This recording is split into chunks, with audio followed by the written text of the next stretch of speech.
Este vídeo tem o objetivo de orientar o aluno no desenho da armação metálica. Com a folha de planejamento, corte uma janela, onde está marcado aqui, para posicionar o modelo para retirar o xerox. Então coloque a folha e o modelo com os dentes voltados para baixo sobre o aparelho de xerox. Tire 2 xerox dessa situação. Um xerox vai servir para você fazer o planejamento e o segundo xerox servirá para que você envie as informações ao técnico. O xerox, além do modelo, irá imprimir as outras informações da folha.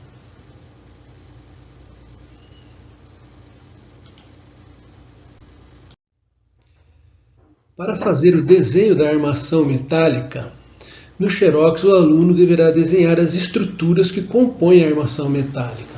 São elas: grampos, através dos retentores diretos escolhidos, e, quando for necessário, através dos retentores indiretos. Conector maior, conector menor, sela.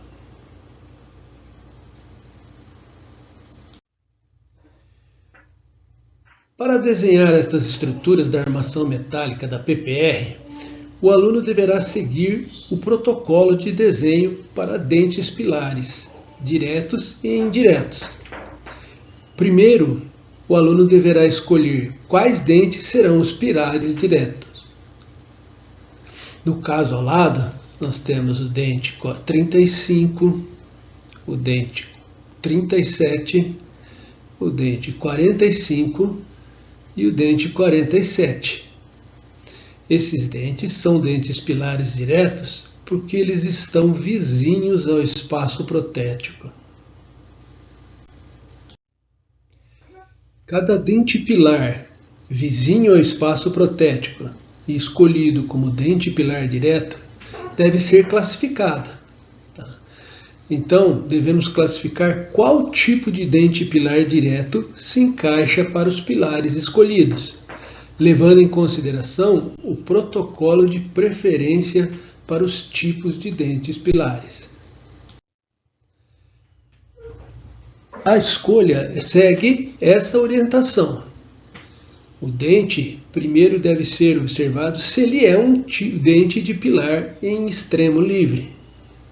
Em segundo lugar, se ele é um dente pilar intermediário a 2 espaços protéticos com dente pilar posterior. Em terceiro, se ele é um dente pilar anterior. Em quarto, se ele é um dente pilar posterior inclinado. E por último, se ele é o dente pilar posterior. Podemos pegar como exemplo o caso desse canino. Ele, a princípio, seria classificado como o dente pilar anterior. No entanto, ele é um dente vizinho a extremo livre. Então, ele será classificado como dente pilar em extremo livre. E o mesmo acontece para os outros. Se ele for um dente posterior e ele estiver numa situação intermediária entre 2 espaços protéticos, mas com um dente pilar posterior, ele será então classificado como pilar intermediário. Pilar anterior, pilar inclinado, geralmente é o dente posterior. Esse dente posterior, ele não será classificado se ele estiver como dente posterior, se ele estiver na situação de pilar inclinado. Então ele receberá preferência e será chamado de dente pilar inclinado. Escolhido o tipo de dente pilar que iremos escolher o grampo, então devemos verificar quais grampos podem ser utilizados nesse tipo de pilar. Por exemplo, o pilar em extremo livre poderá ter como grampo o apoio mesial, o grampo APT, o grampo API ou o grampo AP7.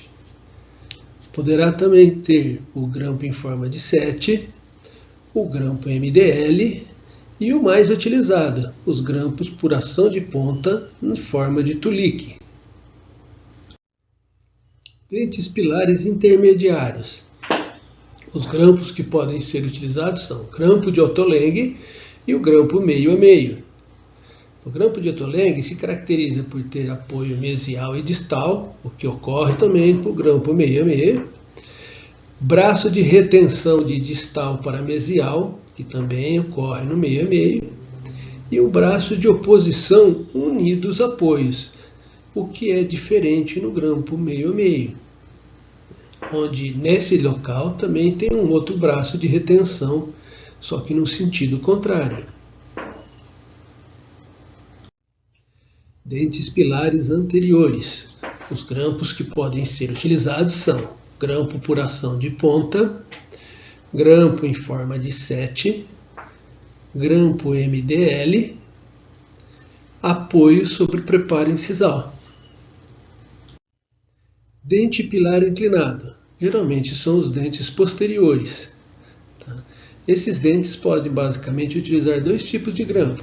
O grampo em forma de anel, que vocês podem observar aqui e aqui, e o grampo circunferencial reverso, desde que seja confeccionada uma placa na face mesial. Por último, os dentes posteriores, onde teremos então o dente pilar posterior. O grampo mais utilizado para essa situação é o grampo circunferencial simples, geralmente nos casos de classe 2 ou casos de classe 3. Uma vez escolhidos os grampos pilares diretos, deveremos avaliar se esses grampos são suficientes para neutralizar as forças. Vejam esse caso aqui. Ele tem dente pilar direto somente de um lado, o que não é suficiente para neutralizar todo tipo de força que poderá agir sobre a PPR durante a mastigação. Neste caso, deveremos escolher dentes pilares indiretos e colocar retentores indiretos. Então, devemos avaliar a necessidade de construir grampos adicionais com o objetivo de aumentar a estabilidade da PPR. Os grampos adicionais têm a função de neutralizar forças que os retentores diretos não foram capazes de neutralizar. Então, os retentores indiretos são grampos, como esse grampo circunferencial geminado, que são construídos em dentes pilares distantes do espaço protético. O espaço protético aqui, dente pilar distante do espaço protético. Mesmo se utilizarmos apoios e braço de oposição que sejam construídos em dentes pilares distantes do espaço protético, estes podem ser classificados dessa forma, como dentes pilares indiretos ou com retentores indiretos. Os retentores indiretos serão classificados de acordo com a classificação de Kennedy, ou seja, em retentores indiretos de classe 1, classe 2, classe 3 e classe 4. Para os retentores indiretos de classe 1, os grampos mais utilizados são grampo contínuo de Kennedy, chapeado lingual, usado quando o fórnix lingual é menor do que 7 mm, em mandíbulas no caso inferior. Casos de classe 1 também podem receber apoio ou braço de oposição. Os retentores indiretos para casos de classe 2 são braço de oposição ou apoio. Para os casos de classe 3, geralmente em próteses unilaterais, apesar de apresentarem boa retenção, não apresentam estabilidade. É o caso visto aqui, onde nós temos dentes pilares diretos, dente pilar direto, e que não seriam capazes de neutralizar forças no sentido vestíbulo lingual. Então aí a necessidade de construirmos em um dente pilar indireto, um retentor indireto. O mais utilizado é o grampo geminado, como vemos nesse slide. E por último, os casos de classe 4, onde os retentores indiretos são preferencialmente grampo circunferencial geminado.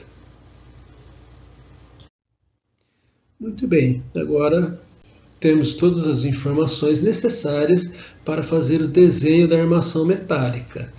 Pegue a folha que você obteve e fez o xerox e faça esse desenho da armação metálica e submeta ele ao professor.